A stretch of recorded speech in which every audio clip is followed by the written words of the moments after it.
how do we influence the country, put pressure on the politicians, and really get people talking about social care. Since I joined the team sort of 18 months ago, I've been humbled by what I see that our guys do every single day, but appalled with the way in which the sector is treated. Local authorities do their best, but they're obviously limited in terms of the funds they get and the cutbacks they're asked to make. And most local authorities are putting 60 or 70% into funding and would love to put more in, but they have not got the resources. So this isn't about our efficiency. It's not about finding a magic solution with local authorities. It's about changing the way in which society prioritizes social care, and that has to be about galvanizing politicians and making it a priority for them. And what we really now need to have is a very clear narrative, a very clear call to action. We've got to really engage with the media in a way that the sector is not particularly good at doing, and we have got to really turn the heat on the people that can make a difference. Now, if you look around this room, there's a huge number of leaders that in their own way can make an impact in their community. If you extend that to your families, if you extend that to the people that you support and manage, if you extend that to the people that we support and care for and their families, there is an army of people that are within our grasp if we can really ask for their help, and that's just galvanizing the army that we could be in control of directly before we start breaking into the consciousness of the general public. The NHS has 1.2 million staff. Social care has between 1.5 and 1.6 million staff. We are underpaid compared to the most junior roles in the NHS by some 20 to 30%. The pensions that the NHS worker gets is 3 times better than the pension that you get if you're in social care. That cannot possibly be allowed to continue. So our vision is to call for social care to have parity with the NHS in terms of both funding and public support. There's been a recent campaign that has just been started by the government trying to encourage more people into social care, which is great. But we have to change the way in which people think about how social care is funded, how it is joined and linked to the NHS, and how much better a society we could have if you really had a true integrated health and social care system. Obviously, we're under no illusion. This is a really big ask. There's a reason why this is such a political hot potato, for want of a better phrase, because really nobody does have the answers to some of this, and that is where organisations like us do really have to step up and create that debate, start making some suggestions, making those solutions. We've got some really clear objectives around what we are going to do, and one of the first things is we have to become a more vocal and outward-facing organisation. I think for me, this is probably one of the most important parts, and certainly for me personally it is, how do we create a genuine recognition of the value that carers, support workers, people who work in this industry genuinely bring to society. You know, we talk about the 1.6 million people working in social care, all the people they support, all their families. We have to galvanise that kind of support, because we're talking about a hell of a lot of people who could really be changing this debate.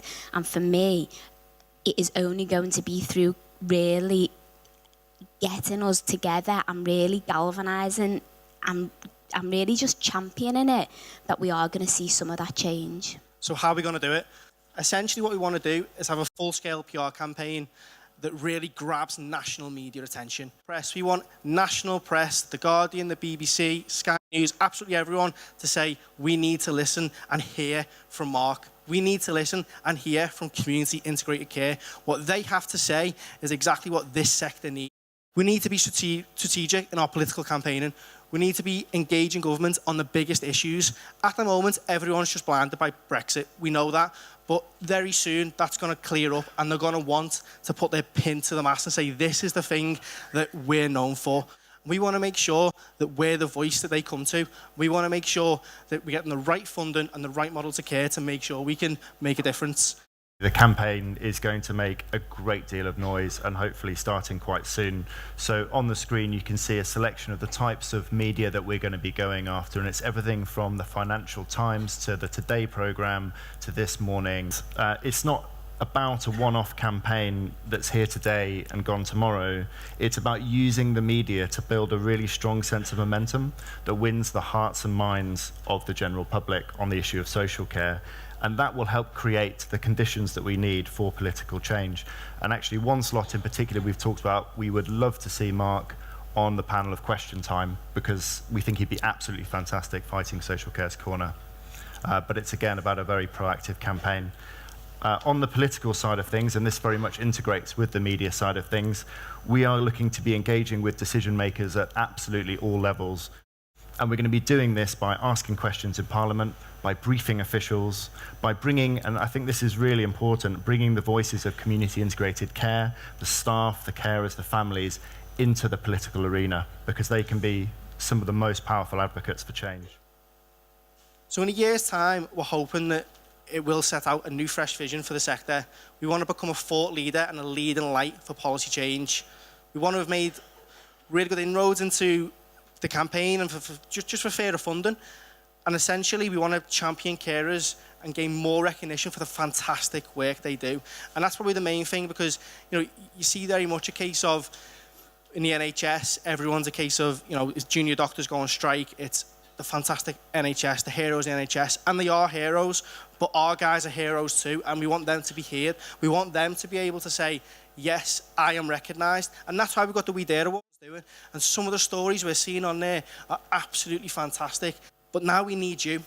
It's not a case of, this is the comms team, this is going to be PR, this is going to be Mark. It has to be every single person in this organisation getting behind this campaign. And this is what we've seen so far. Everyone has been behind We Dare. Everyone has, across the UK, off their own back, been taking pictures, videos of everyone shouting, screaming, writing in the sand, We Dare. And we want everyone to hear us. We don't want this just to live on Yammer. It needs to live in the public sphere. Everyone needs to go, wow, I want to be part of that. I want a badge. I want to be able to shout, We Dare. And I think that's where we look at it today. And this is the first time that we've brought all of our senior leaders together. And there's 400 of us here today.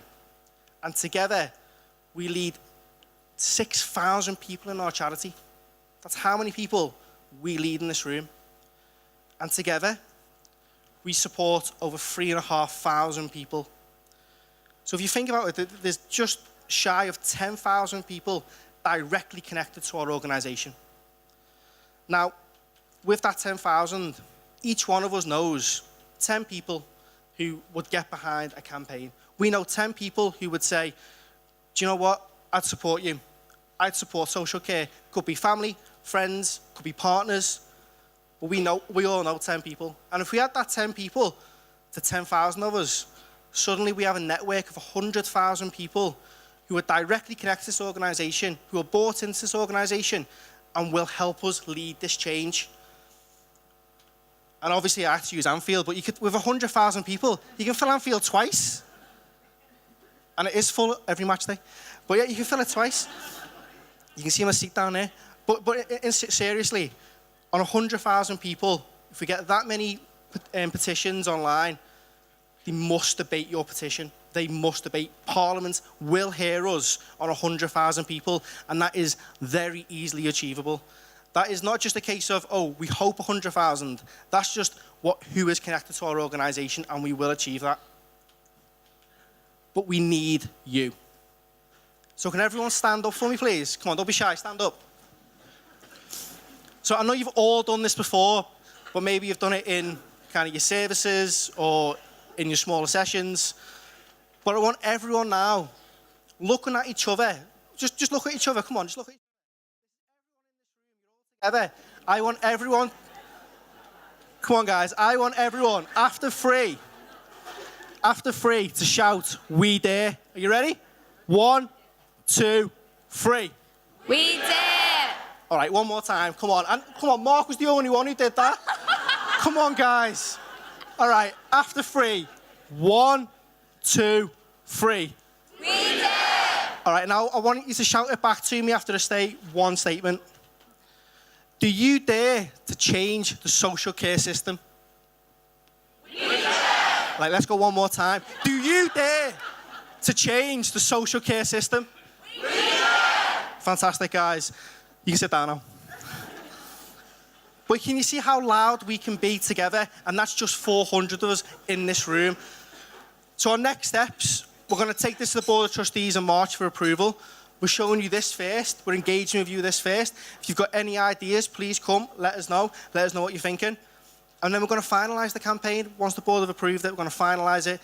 And we will be coming back to you with regular updates of what we're doing, what's going on, and we will be asking you to get involved. It could be a case of sending a letter to your MP, which we'll draft for you.